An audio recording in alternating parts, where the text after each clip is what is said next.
नमस्कार, स्वागत है आपका कलम और किताब YouTube चैनल पर।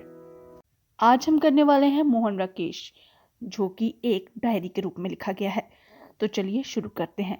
आप इसकी शॉर्ट वीडियो भी देख सकते हैं, वह भी हमारे चैनल पर आपको मिल जाएगी। तो आइए शुरू करें। बॉम्बे 1948। कोई बात थी अभी अभी दिमाग में जुगनू की तरह चमक कर बुझ गई। कितनी बार ऐसा होता है, एक धुंधली सी तस्वीर दिमाग में उभरने लगती है, पर उभरते उभरते अंदर के अंधेरे में खो जाती है, जैसे कि दिमाग से उसकी शरारत चल रही हो। मैं कितनी कितनी बार उस जुगनू को पकड़ने की कोशिश करता हूँ, किसी अनजाने क्षण में उसे दबोच लेने की ताक में रहता हूँ। कई बार घंटों ये खेल चलता है, पर जुगनू पकड़ में नहीं आता। हल्के से कभी यहाँ कभी वहाँ टिमटिमाता है। उस टिमटिमाहट का ठीक आभास हो पाए इससे पहले ही फिर अंधेरे में डुबकी लगा जाता है।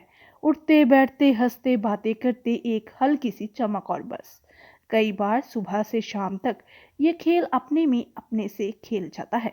उलझन इसलिए होती है कि वह बात यूं बहुत परिचय और अतरंग जान पड़ती है।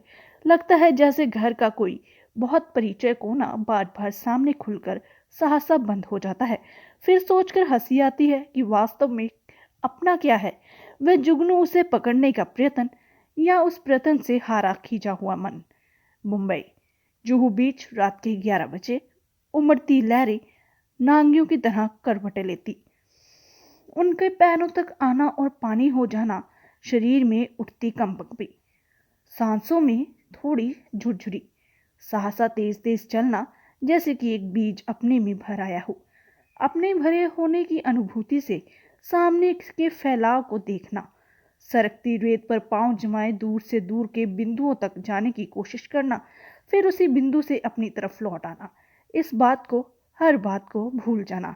बॉम्बे, दिन भर परिभाषा करते रहे, साहित्य की, जीवन की, मनुष्य की, बेसिर पैर, सभी पढ़ी सुनी परिभाषाओं की तरह अंधेरे और स्मार्ट। दूसरों ने जितनी स्मार्टिंग की कोशिश की, उससे ज्यादा खुद की। जैसे परिभाषा दे रहे थे, कुश्ती लड़ रहे थे। महत्व सिर्फ इस बात का था कि दूसरों को कैसे पटखानी दी जाती है, या फिर खटखनी खाकर भी कैसे बेरहमी से उठकर खड़े होते हैं। साहित्य का वास्तविक लक्षण ये है कि जीवन की आध्यात्मिक व्याख्याओं से हटकर वास्तविक व्याख्या से इस रूप में दी जा सकती है कि निताशों की मनुष्य की कल्पना बहुत एकांगी है।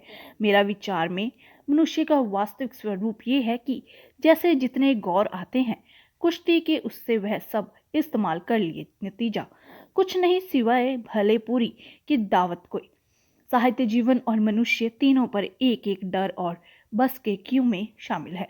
मुंबई बहुत उलझन होती है, अपने से सामने के आदमी का कुछ ऐसा नक्शा उतरता है दिमाग में कि दिमाग बिल्कुल उसी जैसा हो जाता है। दूसरा शराफत से बात करे तो बहुत शरीफ, बदमाशी से बात करे तो बहुत बदमाश, हंसने वाले के सामने हंसोड़, नकचड़े के सामने नकचड़ा, जैसे अपना कोई वजूद ही ना हो। जैसे मैं आदमी नहीं, एक लेंस हूँ जिसमें सिर्फ दूसरों की आकृति देखी जा सकती है। कभी जब 3-4 आदमी सामने होते हैं तो डबल ट्रिपल एक्सप्लोजन होता है, अपनी हालत अच्छे खासे मोहताज हो जाते हैं।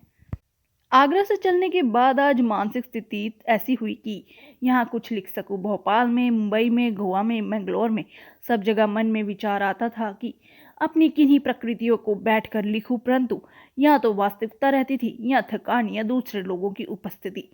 घर से इस तरह आकर मैं कह सकता हूँ कि मुझे मानसिक स्वस्थता मिली है। यद्यपि ऐसे क्षण आते हैं जब घर के सुखों का आश्रय अपनी ओर खींचता है और मन में हल्की हल्की अशांति भर जाती है, फिर भी हरनाश नितून के सिंधन की अनुभूति, केवल नतीजत का साक्षर्य और चारों ओर के जीवन को जानने की रंगात्मक प्रकृति, इन सब से सुरसित बनी जाती है। मैंने अपनी यात्रा के नोटिस में कहीं लिखा है कि किसी भी अपरिचित व्यक्ति से, चाहे उसकी भाषा, उसका महज, उसका राजनीतिक विश्वास तुमसे कितना ही भिन्न हो, यदि मुस्कुराकर मिल जाए तो तुम्हारी ओर हाथ बढ़ाता है, वह कोरा मनुष्य होता है। कुछ ऐसे ही मुस्कुराहट की प्रकृति नाना व्यक्तियों पर मैंने लक्षित की है। ये ठीक है कि बाद में भाषा, मजहब और विश्वास के दाग उभर आते हैं, परंतु वह सब फिर उस वास्तविक रूप को छिपा नहीं पाते। और मनुष्य की मनुष्य से पहचान बनी रहती है। मुझे याद आता है कि एक पुस्तक में how to win friends and influence people में एक जगह उसने लिखा है कि जब अपरिचित व्यक्तियों से मिलो तो उनकी ओर मुस्कुराओ। यद्यपि एक मनोवैज्ञानिक साहित्य का उद्घाटन करने में सफल हुए हैं, फिर भी मनुष्यता के इस गुण का व्यक्तित्वता और परोक्ष लाभ भी कूटनीति से संबंध जोड़कर उसने एक अबोध सत्कर्म के कटे कटे हाथों से ग्रहण करने की चेष्टा की है। वह मुस्कुराहट जो तहों में छिपे हुए मनुष्यता को निखार कर बाहर ले आती है। यद्यपि संदेह हो तो वह उसके सौंदर्य की व्यापार है। गाड़ी के सफर में मेरी कापरा के जान पहचान हो गई। जहाज पर मोतीवाला से, कन्नौर आकर कपूर से और कल शाम को समुद्र तट पर धनंजय से। बस उसी मुस्कुराहट के बीच से। साधारण चलते जीवन में ये सब के सब साधारण व्यक्ति हैं। इनमें से किसी भी कोई ऐसी विशेषता नहीं जो इन्हें जानने योग्य व्यक्ति बनाती है। फिर भी इनसे मिलने का किसी चयन का परिणाम नहीं, केवल अस्कृमित योग्य है। परंतु इस सब में एक तत्व निखर कर सामने आया, वह तत्व जो प्रेरित मनुष्य में रहता है परंतु बहुत कम ही कभी व्यक्त हो पाता है। शायद सभ्यता के कारण यहाँ तक कि बहुत से जाने योग्य व्यक्तियों में भी उसके दर्शन नहीं होते, और वह था मनुष्य का मनुष्य में सहज विश्वास, बिना किसी आरोप के, बिना किसी बाधा के, बिना किसी कुंठा के। कन्याकुमारी आकर जैसे मेरा एक स्वप्न पूरा हो गया। वह एक विडंबना ही थी कि मैं सीधा यहाँ आने का कार्यक्रम बनाकर भी सीधा यहाँ आ नहीं सका, पर उससे आज यहाँ आकर पहुँचने का महत्व मेरे लिए और भी बढ़ गया है।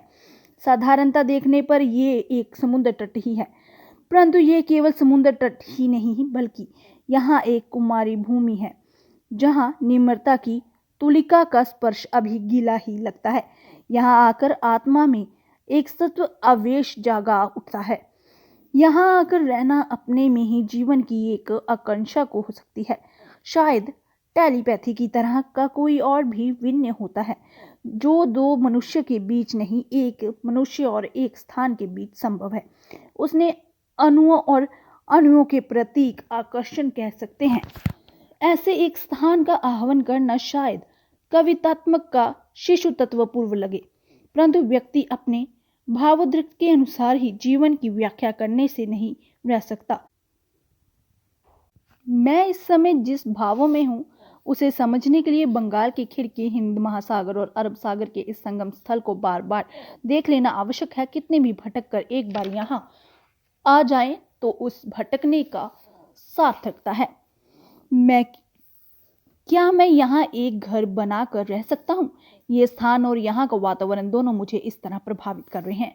एक बार अच्छी होती है कि यहाँ एक छोटा सा घर बना लूँ, कुछ वैसा ही जैसे कि मैं कल्पना करता हूँ, और उसमें रहने लगूँ। साल में 6-8 महीने घूमा करूँ या अनंत कहीं रहा करूँ, जीवन के प्रवाह के बीच, और शेष समय यहाँ आ जाया करूँ। जीवन से जो कुछ ग्रहण किया है उसे अपने में समा कर देखने के लिए, मनन और चिंतन के लिए, परंतु इसे संभव बनाने के लिए आर्थिक सुविधाएं मुझे प्राप्त नहीं।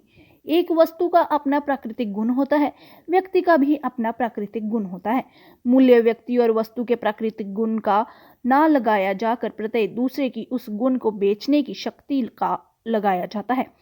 संसार में जितने धनी व्यक्ति हैं उनमें से अधिकांश दलाली के वस्तु या व्यक्ति के गुण को बेचने के माध्यम बनाकर धन कमाते हैं। ये दलाली वस्तु और व्यक्ति के वास्तविक मूल्य को मूल्य ग्रहण में बांधता है। जिस हवा में फूल अपने पूरे सौंदर्य के साथ नहीं खिल सकता, वहाँ हवा अवश्य दूषित हवा है। जिस समाज में मनुष्य अपने व्यक्तित्व का पूरा विश्वास नहीं कर सकता, वहाँ समाज भी आवश्यक दूषित समाज है।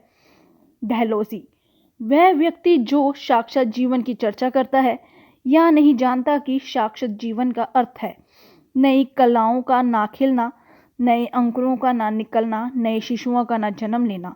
जो व्यक्ति ऐसा जीवन चाहता है वह मृत्यु पूजक है। जीवन की शक्ति और आकर्षण नए की उत्पत्ति में उस उत्पत्ति की अनिवार्य पूर्व प्रेक्षा पुरातन का विनाश है। विनाश देखकर हमें असमय होना चाहिए कि निशामय। मरते हुए व्यक्ति को हम संतोष दें या करना चाहिए कि उसके पीछे दो कुलबुलते हुए नन्हे हाथ उसकी जगह ले जा रहे हैं, क्योंकि विनाश का एक महान उद्देश्य है कि वह एक नए विकास के लिए भूमि छोड़ देने और छोड़ देने ही नहीं, स्वयं नए विकास की खाद बन जाना।